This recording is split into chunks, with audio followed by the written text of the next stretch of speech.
Hotel.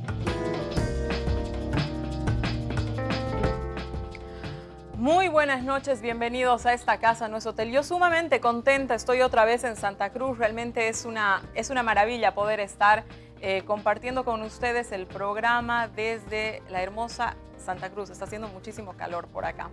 Hemos decidido hacer desde esta casa No es Hotel un ciclo dedicado a los 10 años, a analizar estos 10 años de la nacionalización. Una medida que según todos los personeros del gobierno, no me atrevería a señalar ninguno que no lo haya ratificado de esta manera, ha posibilitado la transformación del Estado. Si uno se remite a las encuestas, el 80% de los bolivianos están a favor de la nacionalización. Por ende, creo que es un tema que nos interesa a todos, más ahora en una coyuntura cuando los precios del petróleo han bajado. Nos hemos venido preguntando qué es lo que va a suceder, cuál va a ser el siguiente paso. Nuestra empresa se va a quedar siendo nuestra, incluso son una de las preguntas que los analistas económicos y del sector evidentemente se han hecho. Por ende, esta noche tengo el gusto de tener a Guillermo Achá, presidente de Yacimientos. Guillermo, muy buenas noches, bienvenido a esta casa No es Hotel. Buenas noches, Susana, buenas noches a todo Bolivia. Un gusto de estar acá contigo, hablando de esto que es tan importante para todos los bolivianos, que es la nacionalización. Así es, Guillermo. Con nosotros esta noche también está Guillermo Promel, él es director de América Economía, ¿verdad? Es una revista dedicada a temas económicos, evidentemente, y que ha dedicado varias veces sus columnas a todo lo que hace la nacionalización en Bolivia. Guillermo, bienvenido esta noche a esta casa No es Hotel, es un gusto tenerte por primera vez, gracias. Pero evidentemente no la última. Ojalá. Bueno, muchas gracias por estar aquí, por invitarme. Es para mí un gusto y además tengo datos internacionales y mucho material para que podamos comparar lo que se ha hecho en Bolivia con lo que se hace en otros países, y para eso tengo la información de muchos directores en otros países, o sea que va a ser interesante. Gracias a ti. Gracias por estar con nosotros, Guillermo. Quiero empezar, Guillermo Achá, esta noche estoy con dos Guillermos. Quiero empezar contigo, Guillermo. A ver, esta medida... Bolivia ha atravesado un ciclo de nacionalizaciones sumamente importante. Sí. Hablamos de la nacionalización de Entel, hablamos de la nacionalización de ENDE, por señalar, de YPFB, evidentemente, por señalar, digamos, estas, como quien diría, las más exitosas. A ver, la recuperación de los hidrocarburos, de los minerales, del tema de gas, siempre ha sido un objeto de muchos líderes, ¿verdad? No es la primera vez que Bolivia vive un proceso de nacionalización. Se ha vivido ya con Bush, se ha vivido con Víctor Paz, se ha vivido con Obando, sí. Y ahora se vive con el presidente Evo Morales. Desde tu expertise, desde cómo has mirado, tú estás ahora al mando de la empresa, ¿qué diferenciarías de estas nacionalizaciones? ¿Cómo señalarías? ¿Qué tiene de particular esta nacionalización, si lo tiene? ¿Qué ha pasado con las otras nacionalizaciones que se han visto en la necesidad, o no sé si, o en la necesidad o en la decisión política de poner en manos privadas la empresa, ¿no? O sea, este ciclo de nacionalizar, recuperar. Pero ¿qué es lo que hace la diferencia entre estos procesos de nacionalización? Bueno, Susana, yo creo que lo más importante de este proceso de nacionalización establecido a la cabeza de nuestro presidente Evo Morales es que ha marcado una política de participación. Yo creo que esa es la diferencia más grande de los anteriores procesos de nacionalización que pudieron haber en el país. Yo creo que más bien los anteriores procesos lo que han establecido es una política que ha hecho aún más grande la brecha entre los sectores que tenemos entre Bolivia. Un sector de la clase alta que más bien se ha consolidado como terrateniente o se ha consolidado como los supuestos propietarios de nuestros recursos naturales. En este proceso de nacionalización yo creo que ha sucedido totalmente lo contrario. Ha habido una política de inclusión donde un beneficio económico generado a partir de nuestros recursos naturales está siendo distribuido a todo nivel y en todas las regiones de nuestro país. Yo creo que eso era algo que no pasaba antes. Siempre se habían primado todas las políticas transnacionales de intereses privados que veían solo a Bolivia como una oportunidad.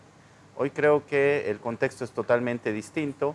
Las cifras lo marcan así. Yo te hago una comparación. 10 años antes de la nacionalización, lo que habían generado estos recursos hidrocarburíferos habían sido 2.100 millones de dólares en 10 años antes de nuestra nacionalización.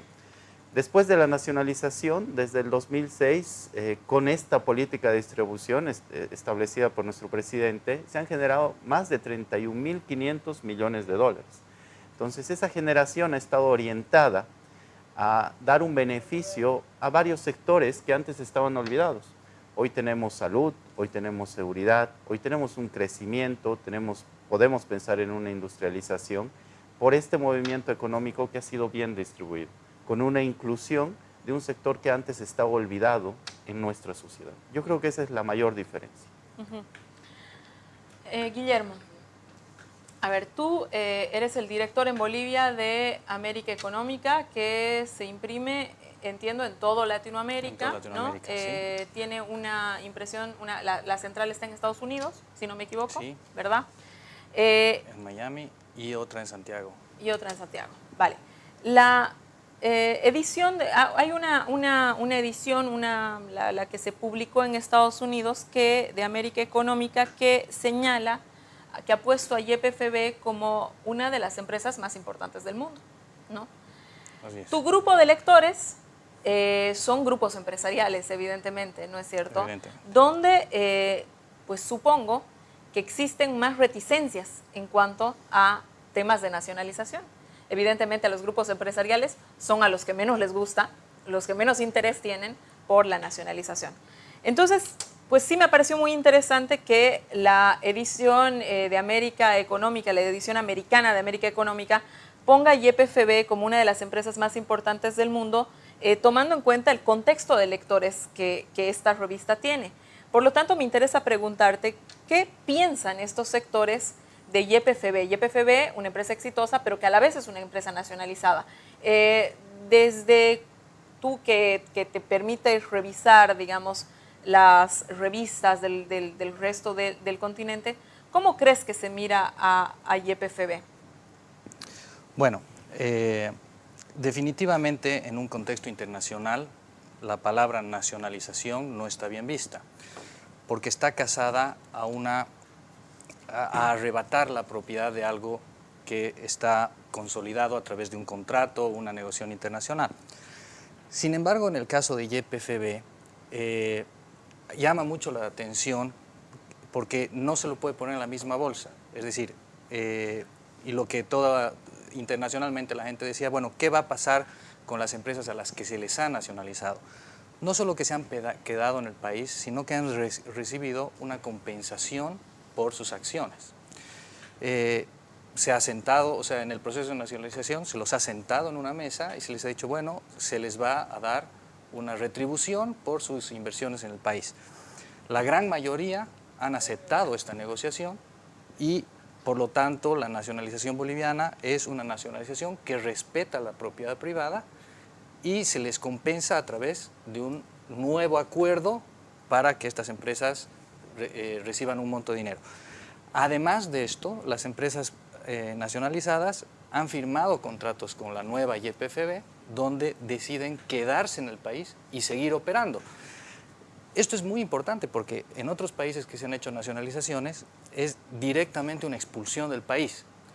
Y cuando preguntan, bueno, entonces voy a tener una acción judicial internacional en tu contra, es que recién se sientan a negociar y que muchas veces termina mal. Es decir, no te voy a pagar y termina en tierra de nadie.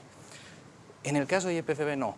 Yo creo que la nacionalización de YPFB es respetada internacionalmente porque justamente logra eso, ¿no? Logra sentarse con las partes interesadas y les da una compensación y además ellos deciden quedarse en el país, es decir, siguen creyendo en el proyecto Bolivia. Tanto así que las petroleras están en Bolivia hoy trabajando. Guillermo, a ver, el momento de la nacionalización en el 2006, entiendo que tú estabas trabajando en YPFB. En la nacionalización, sí. Entras antes de que se nacionalice En el proceso YPFB. de nacionalización. En el proceso de nacionalización. ¿cómo era la percepción de la gente, de la gente que trabajaba en YPFB? Me parece muy importante hacerte esta pregunta, Guillermo. ¿Qué decían los trabajadores de YPFB el momento de la nacionalización? ¿Había un acuerdo colectivo? ¿Estaban asustados con que se nacionalice? ¿Cuál era el clima? ¿Qué es lo que pasaba? Bueno, ya han pasado 10 años de ese momento y realmente yo creo que la percepción de un ambiente positivo dentro de YPFB ha sido inmediata. Ha sido inmediata porque YPFB, los 5 años antes de la nacionalización, una empresa que venía acumulando pérdidas sobre las pocas actividades que realizaba, porque era una empresa totalmente residual, ¿sí? YPFB había perdido todo lo que era la actividad de exploración, la actividad de refinación, entregaban nuestras refinerías, la actividad de transporte, operaban todas las empresas de transporte transnacionales, la actividad de almacenaje. YPFB absolutamente una empresa de papeles, ¿sí? Y obviamente no generaba ningún tipo de beneficio ni para la propia empresa ni para ningún boliviano. El cambio ha sido inmediato, porque con la nacionalización se empiezan a generar recursos y además actividades que permiten a los bolivianos y principalmente a los trabajadores de YPFB poder mostrar que sí estaban preparados para poder administrar una empresa. Y lo ha dicho Guillermo, realmente es un caso particular el de YPFB, porque puedes ver que a pesar de este contexto de precios, hoy es una de las pocas empresas y estatales que aún siguen manteniendo ingresos y una balanza positiva dentro de lo que son sus estados financieros.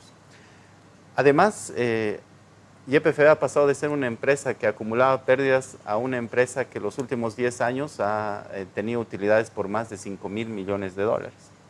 Entonces, realmente ese cambio que se ha tenido en la administración de YPFB ha sido un cambio positivo y que creo que por todos ha sido visto de manera favorable. Yo te comento algo, YPFB solo abocaba una actividad. YPFB tenía una capacidad de poder entregar a todo el mercado boliviano el 100% de todo lo que era la demanda de garrafas. Tenía la capacidad de engarrafado para hacer eso. Pero habían 4 empresas privadas que tenían la capacidad de poder abastecer un 20%. ¿Qué es lo que se hacía en ese entonces? Lo que hacía el Ministerio de Hidrocarburos, lo que hacía la Superintendencia de Hidrocarburos, hoy ANH, le daban el 100% a estas 4 empresas, conociendo que YPFB podría haber hecho el 100%. Estas 4 empresas contrataban a YPFB, obviamente en condiciones deplorables, que no generaban ningún tipo de ingreso, pero toda la ganancia era para estas empresas. Utilizaban a YPFB en todo esto. Y esto sucedía en producción, en transporte, en comercialización, los cupos que tenían para exportación, los cupos que tenían para importación. Realmente era un negocio que se beneficiaba con las necesidades del pueblo boliviano y con nuestros recursos naturales, solamente pensando en lo que era una rentabilidad para la empresa privada. Y matando poco a poco el YPFB. Hoy el escenario es totalmente distinto. Y creo que nadie, como tú has mencionado, puede rebatir esto, menos un trabajador petrolero. Guillermo, a ver, ustedes han calificado como algo positivo la nacionalización boliviana por todos estos elementos que tú has señalado. Me interesa saber, aprovechando la capacidad, digamos, de tu revista, la llegada a todo el continente, ¿qué otras nacionalizaciones han existido importantes, relevantes, que hayan podido también tener éxito económico, que puedan ser destacadas en la región, que hoy día, que ahora nos puedas comentar? ¿Es YPFB el único caso? Bueno, no es el único caso. En todos los países ha habido procesos de nacionalización y venta de las petroleras, y te puedo nombrar casos que sí son de éxito, y el más exitoso compartido con YPFB, por ejemplo, es el de Petroecuador. Ambas empresas son empresas muy eficientes y con resultados muy buenos para su economía. Hay casos nefastos, ¿no? El caso de la Argentina es un caso donde se se le quita y se vuelve a vender, se quita y vuelve a vender, y no hay un resultado en la economía, es decir, se realiza una nacionalización sin una visión económica y que deriva nuevamente en una futura venta, nacionalización y juicios. Ese no es el caso. La empresa más eficiente en petróleo que hay ahorita en el Cono Sur es Petroecuador. Petroecuador tiene el barril energético más importante de Latinoamérica, el contenido energético es el más valioso y eso la convierte en la empresa hoy por hoy más eficiente, la que tiene más ingresos por ejemplo, en algunos ratios más eficiente por empleado, más eficiente con respecto a las ventas y, por ejemplo, YPFB es la número 4. Entonces, estos rankings que permiten hacer estas comparaciones te dejan ver dónde se ha puesto una buena dirección en un sentido económico, no político, ¿no? Porque nosotros analizamos simplemente los números. Yo no quiero llegar a hacer una valoración política, yo hago una valoración numérica.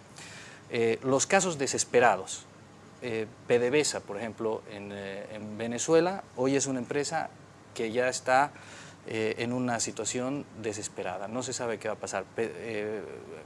Petrobras en Brasil se ha destapado una trama de corrupción de 9.000 millones de dólares y que todavía está contando. Entonces, estas empresas están en tremenda debilidad económica. Y tomando en cuenta, por ejemplo, en países que tienen no una vista socialista, sino una vista totalmente neoliberal, vamos a ver el caso, por ejemplo, de Pemex en México. Es una empresa que pierde 110 millones de dólares. Y ahora lo que están haciendo es buscar empresas privadas porque quieren venderla. Es decir, están tan desesperados, la gestión de la empresa es tan mala que lo que quieren es venderla porque les genera pérdidas increíbles. Creo que han llegado a 89.000 millones de dólares en pérdidas. Entonces, lo interesante en este análisis de las empresas petroleras es que no se puede poner en la misma bolsa, así tengan formas políticas de administración parecidas. No puedes comparar un Petroecuador con un PDVSA, pese a que están, digamos, en el mismo grupo político, y no puedes comparar una YPFB con un YPF de Argentina. Entonces, realmente la gestión que se ha hecho y la visión económica en estas dos empresas, Petroecuador y YPFB, han generado muy buena opinión en los foros internacionales de América Economía. Tanto así que YPFB ha sido invitada al foro Multilatinas del año pasado, que se llevó en octubre en Miami, y se puso a Bolivia como un ejemplo de la gestión económica, donde la gestión de YPFB no solamente se quedaba en la empresa, sino que trascendía a la economía. Es decir, YPFB realmente en Bolivia es evidente que se ha vuelto el corazón de la economía. Entonces, sin duda alguna, si tú te quitas las cargas políticas de la espalda, cuando comienzas a evaluar los números, hay gestiones buenas y gestiones malas. Estas dos empresas que te comento son las que tienen muy buena opinión internacional. Gracias. Bueno, yo me tengo que ir a un corte, pero como lo ha señalado Guillermo Promel, si YPFB es el corazón, decías, de la economía. De la economía, sí. El corazón de la economía. ¿Qué es lo que pasa con el corazón de la economía cuando los precios del petróleo a nivel internacional están bajando? Quédese en esta casa nosotros.